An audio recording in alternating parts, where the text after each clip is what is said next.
ओम शांति। ओम शांति। आज का स्वमान।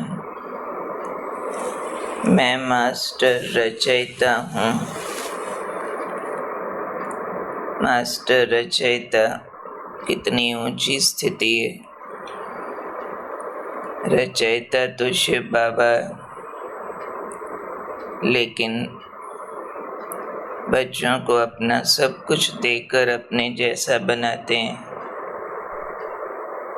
आज बाबा समझा रहे हैं कि मास्टर रचयिता की ऊंची स्थिति पर स्थित होकर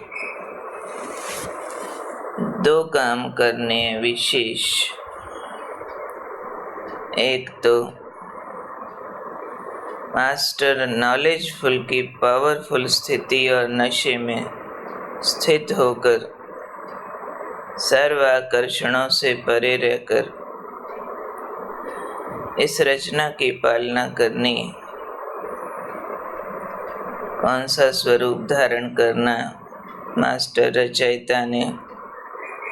मास्टर नॉलेजफुल का पावरफुल स्वरूप, नशे वाला स्वरूप कि सारी नॉलेज जो बाबा ने दी है उस नॉलेज का अंदर स्मृति स्वरूप होकर रहना और उसके आधार पर खुद सर्वाकर्षणों से परे रहना और इस रचना की पालना करने के लिए अटेंशन रखना है कि ये सृष्टि रूपी रचना अभी अंत काल में आकर के पहुंची है, तो ये भिन्न भिन्न रूप रचेगी, अनेक रंग ढंग दिखाएगी। तो जब भिन्न भिन्न रूप रचेगी तो हमें अपनी तैयारी करके रखनी है इसकी ठीक से पालना करने के लिए। कौन सी तैयारी? कि अब बचपन की भूलें, अलबेलेपन की भूलें, आलस की, बेपरवाही की भूलें समाप्त करनी है। बचपन की होती है अनजानपने में जो भूलें कर देते हैं। बेपरवाही अलबेलेपन से हो जाएगा, कर लेंगे, कोई बात नहीं, इतना तो चलता, ऐसा सोचते हुए अपनी भूलें अलाउ करते रहते हैं। कुछ भूलें आलस्य के कारण करते हैं, कल करेंगे, परसों करेंगे, हो जाएगा, कर लेंगे। इन सारी भूलों को बाबा ने कहा भूल जाओ और अपने पावरफुल शक्ति स्वरूप, शस्त्रधारी स्वरूप में, जागती ज्योत स्वरूप में स्थित हो जाओ। पावरफुल शस्त्रधारी। शस्त्र कौन से हैं? हमारे गुण शक्तियाँ सबको धारण करके रहें। कोई गुण की धारणा मिस न हो, कोई शक्ति मिस न हो यूज करनी। ज्योति हमेशा जगती रहे, सदा जागती ज्योति रूप में स्थित हो। फिर इस रचना की पालना विधि पूर्वक कर सकेंगे। उसको बाबा ने कहा कि अपने ये भूलों से मुक्त पावरफुल शस्त्रधारी ज्योति स्वरूप को प्रत्यक्ष करो, तब कहेंगे मास्टर रचयिता। क्योंकि सारी रचना की पालना तो शक्तियों से होनी है ना। उसके लिए जागती ज्योति का स्वरूप रखना, तभी खुद भी सर्व आकर्षणों से परे रह सकेंगे। नहीं तो रचना यानी सृष्टि की अन्य आत्माओं की जो भिन्न भिन्न रंग ढंग रूप हैं, वो मन बुद्धि को बांध लेंगे। उसी को बाबा ने कहा रचना की आकर्षण। आकर्षण सिर्फ अटैचमेंट को नहीं बोलते हैं, लेकिन मन उस तरफ डाइवर्ट हो जाए तो आकर्षण है ना, उस चिंतन में चला जाए, उस प्रभाव में आ जाए।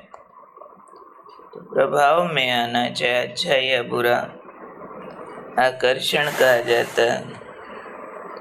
तो बाबा ने कहा है कि ऐसी पावरफुल स्थिति में स्थित हो जाओ,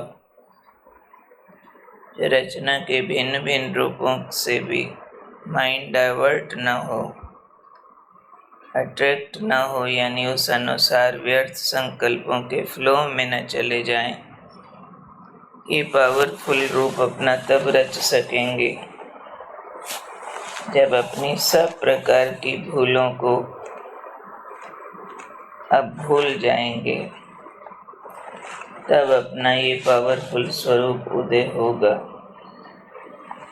भूलों की जो लिस्ट बाबा ने सुनाई है उसको हम अंडरलाइन कर लेंगे बुद्धि में कि भूलें बहुत वैरायटी होती हैं।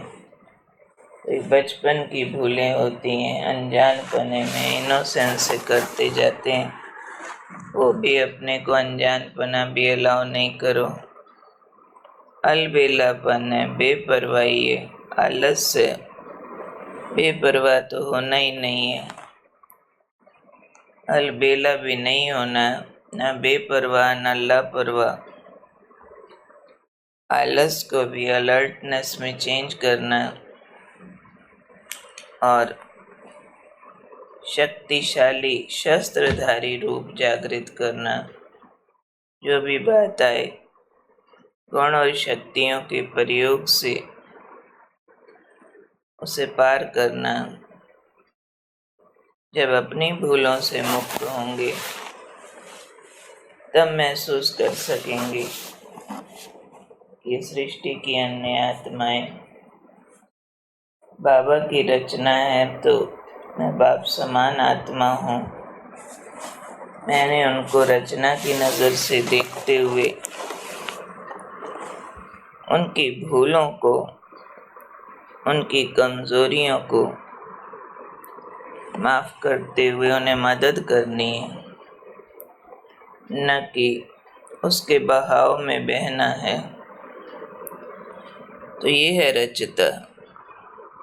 जैसे माँ बाप बच्चे की कमजोरियों में कमजोर नहीं हो जाते, उसे मुक्त करने का जोर लगाते हैं, ऐसे ही सृष्टि की रचना है कमजोरियों के बहाव में अनेक रंग ढंग में जा रही है। हमें अपनी सब भूलों को समाप्त करके शक्तियों को धारण कर, उसी को कहेंगे जागती ज्योति स्वरूप, यानी स्मृतियाँ हमारी जागती रहें। तो स्मृति न कभी मंद हो। तो हमने सारी सृष्टि रूपी परिवार को अपनी स्मृतियों और शक्तियों की मदद देनी है। तो आज को अनु में मास्टर रचयिता अपनी भूलों से मुक्त होकर के सृष्टि परिवार को अपनी शक्तियों की मदद देने वाली, उसके लिए खुद सदा आत्म ज्योति, परमात्म ज्योति, स्मृतियों की ज्योति जगा कर रखने वाली मैं मास्टर रचयिता आत्मा हूँ।